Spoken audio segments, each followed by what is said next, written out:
الحمد للہ وحدہ لا شریک لہ والصلاة والسلام علی من لا نبی بعدہ وعلی آلہ واصحابہ الذین اوفوا عہدہ اما بعد۔ محرم الحرام 1445 ہجری شروع ہو گیا ہے۔ اس حوالے سے میں نہایت اختصار کے ساتھ آپ کی خدمت میں 3 باتیں پیش کرنا چاہتا ہوں۔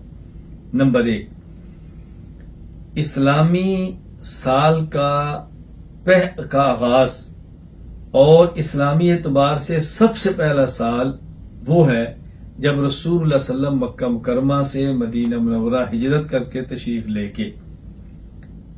یہ کب سے شروع ہوا؟ حضرت عمر رضی اللہ تعالیٰ عنہ کے دور خلافت میں حضرت عمر رضی اللہ تعالیٰ عنہ نے صحابہ کرام سے مشورہ کیا کہ ہم سب سے پہلا اسلامی سال کون سا رکھیں اور ہم کہاں سے اپنے اسلامی سال کی تاریخ کا آغاز کریں۔ ایک رائے کہ رسول اکرم صلی اللہ علیہ وسلم کی جو ولادت کا سال ہے اس کو پہلا سال قرار دیں۔ ایک رائے رسول اللہ صلی اللہ علیہ وسلم نے اعلان نبوت فرمائے بعثت نبی، اس کو پہلا سال قرار دیں۔ ایک رائے رسول اللہ صلی اللہ علیہ وسلم مکہ مکرمہ سے مدینہ منورہ ہجرت کر کے تشریف لے گئے، اس سال کو پہلا سال بنا دیا جائے۔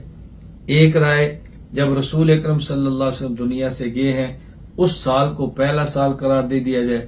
حضرت علی رضی اللہ تعالیٰ عنہ اور دیگر بعض صحابہ کرام کی رائے یہ تھی کہ ہجرت کے سال کو پہلا سال قرار دیں، لہذا اسی رائے کے مطابق حضرت عمر رضی اللہ تعالیٰ نے فیصلہ فرمایا اور ہجرت سے اسلامی تاریخ کا باقاعدہ آغاز کر دیا گیا۔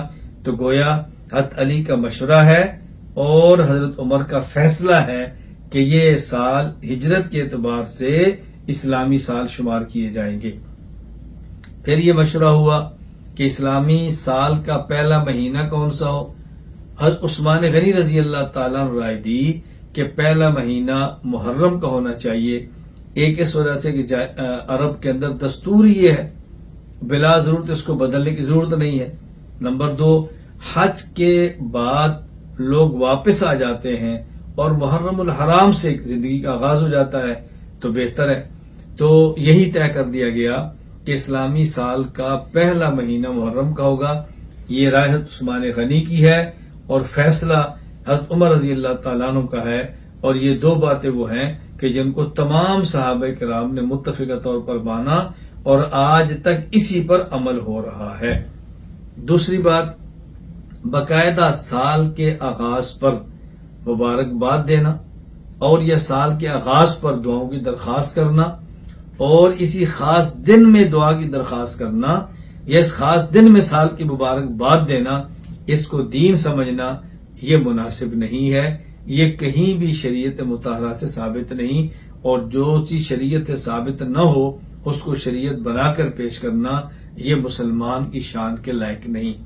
اور تیسری بات، یکم محرم حضرت فاروق اعظم رضی اللہ تعالیٰ عنہ کی شہادت کا دن ہے۔ حضرت فاروق اعظم رضی اللہ تعالیٰ عنہ رسول اللہ صلی اللہ علیہ وسلم کے سسر ہیں۔ حضرت عمر رضی اللہ تعالیٰ عنہ اس امت کے صدیق اکبر رضی اللہ تعالیٰ عنہ کے بعد متفقہ طور پر دوسرے خلیفہ ہیں، اور حضرت عمر رضی اللہ تعالیٰ عنہ وہ شخص ہیں کہ جس کو اس امت میں سب سے پہلا امیر المومنین کا لقب دیا گیا۔ حضرت ابوبکر صدیق کو خلیفہ بلا فصل کہا جاتا ہے، حضرت عمر رضی اللہ پہلے وہ شخص ہیں جن کو باقاعدہ امیر المومنین کہا گیا۔ تو حضرت عمر رضی اللہ تعالیٰ عنہ کے شہادت کا دن وہ یکم محرم ہے۔ تو گویا ہمارے اسلامی سال کا آغاز ہی وہ اللہ کے دین کے لیے شہادت سے ہوتا ہے، اور شہادت بھی خود خلیفہ اور امیر المومنین کی، سبحان اللہ۔ تو یہ 3 باتیں میں نے اختصار سے عرض کی، اس کو نوٹ فرما لیں۔ باقی انشاءاللہ محرم کے حوالے سے تفصیلی بات میں آپ کی خدمت میں پیش کر دیتا ہوں۔ اللہ ہم سب کو شریعت کے مطابق اپنی زندگی گزارنے کی توفیق عطا فرمائے۔